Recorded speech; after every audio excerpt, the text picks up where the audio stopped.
Welcome to Everyday Dharma Talks, where silence becomes insight. I remember a time when I worked in a large open office. The sound was constant, a low hum of keyboards, the distant ringing of phones, and the murmur of countless conversations.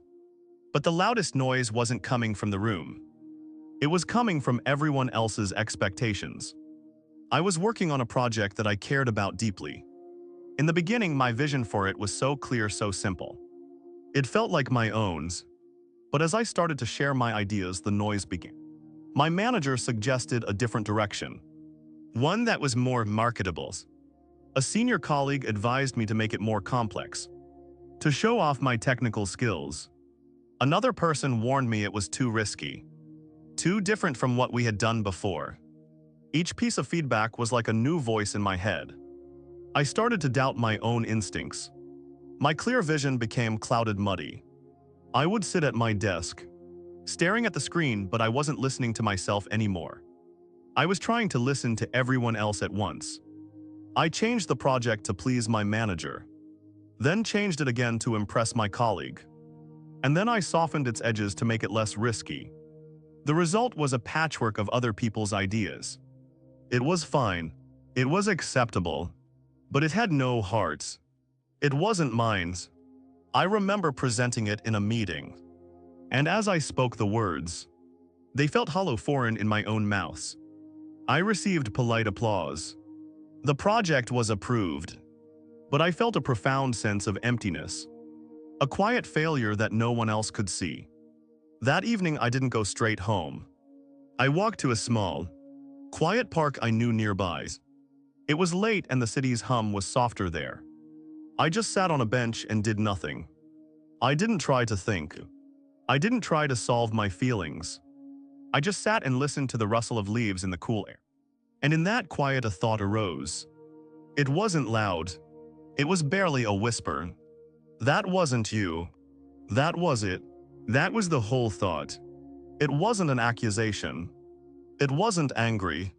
It was just a simple, clear and quiet truths. And in that moment, I understood. I had spent weeks listening to the shouting of the world and had completely ignored the whisper of my own heart. I had traded my own truth for the approval of others, and in doing so, I had lost both. The story is about this. The loudest voices are not always the truest.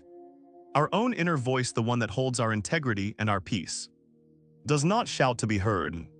It waits for the silence. We all seek a sense of rightness in our lives, a feeling that we are on the correct path. We look for this feeling in the validation of others. We look for it in applause, in praise, in promotions, in the number of likes on a screen. This kind of satisfaction is like a flash of lightning. It's brilliant, it's exciting, and it illuminates everything for a second. It makes us feel seen. But just as quickly it's gone, and we are left in the dark again, waiting for the next flash, often feeling more empty than before. It's a hunger that is never truly filled. True and sustainable satisfaction is not like lightning. It is like the light of the morning sun. It doesn't burst forth in a dramatic flash. It grows slowly, gently, and quietly. It isn't loud or demanding. It is simply present. This is the satisfaction that comes from honoring your own inner voice. Unshakable peace that settles in your heart when your actions align with your own quiet truths, regardless of the world's applause or criticism. When you listen to the noise of the world, you are allowing your sense of self to be built on shifting sand. It can be washed away by the next opinion, the next trend, the next criticism. But when you build your sense of self on the foundation of your own inner knowing, you are building on solid rock. The winds of opinion may blow, and the rains of judgment may fall, but your house remains standing. It is a quiet, humble, but incredibly strong place to live. This inner voice isn't a magical entity. It is the accumulated wisdom of your own experience. It is the part of you that knows what brings you genuine peace, what feels authentic, and what feels like a betrayal of yourself. The only problem is that its voice is very, very quiet. I invite you to consider what is the noise in your life. It might be the literal noise of television and social media feeds. More likely it is the noise of expectations from family, from your boss, from society. It is the noise of your own inner critic, repeating things that others have said about you. It is the noise of shoulds and musts that drown out the simple feeling of what is true for you. The advice is not to fight the noise. You cannot win by shouting back at it. The invitation is simply to create small pockets of silence. You don't need to go on a long retreat or meditate for hours unless you wish to. The practice can be much smaller. Can you drive home from work without the radio on? Just for 5 minutes. Can you drink your morning tea or coffee without looking? Just sitting with the warmth of the cup in your hands.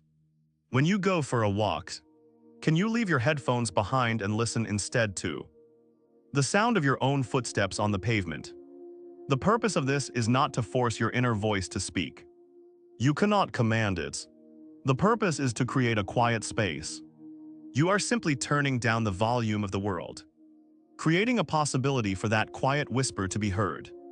You are like someone tending a garden, not forcing the flowers to grow, but simply ensuring they have enough space and quiet and light to emerge on their own. In these moments of created stillness, just notice. Notice what you feel. A sense of calm, a feeling of anxiety, a pull towards one thing and an aversion to another. Don't judge it. Just listen. This is the language of your inner voice. It speaks in feelings, in quiet inclinations, in the simple sense of yes or no that arises before your thinking mind has a chance to create an argument. This voice doesn't usually give grand instructions for your entire life. It speaks in the currency of the present moment. It is the quiet urge to call a friend you haven't spoken to in a while for no particular reason. It is the feeling that tells you to step outside and look at the moons, even if it's cold. Internal no you feel when you are about to agree to something that you know will drain your, even if it seems like the polite thing to do. It is the sudden desire to read a poem, or listen to a particular piece of music, or simply to sit and watch the rain fall on the window. It's the voice that chooses the simple meal over the complicated one because simple feels right today. These moments are the practice. They seem insignificant. The world would tell you they are unproductive, but they are profoundly important. Each time you honor one of these quiet whispers, you are strengthening your connection to your own truth. You are casting a vote for your own inner guidance. The more you listen, the clearer the voice becomes. Not because it gets louder, but because you become better at hearing its softness. You begin to trust that you have a compass within you, one that is far more reliable than the ever-changing maps the world tries to give you. And you find a quiet joy in following it, a satisfaction that is truly and deeply your own. Thank you for following the podcast. We will meet again in the next story. Be well.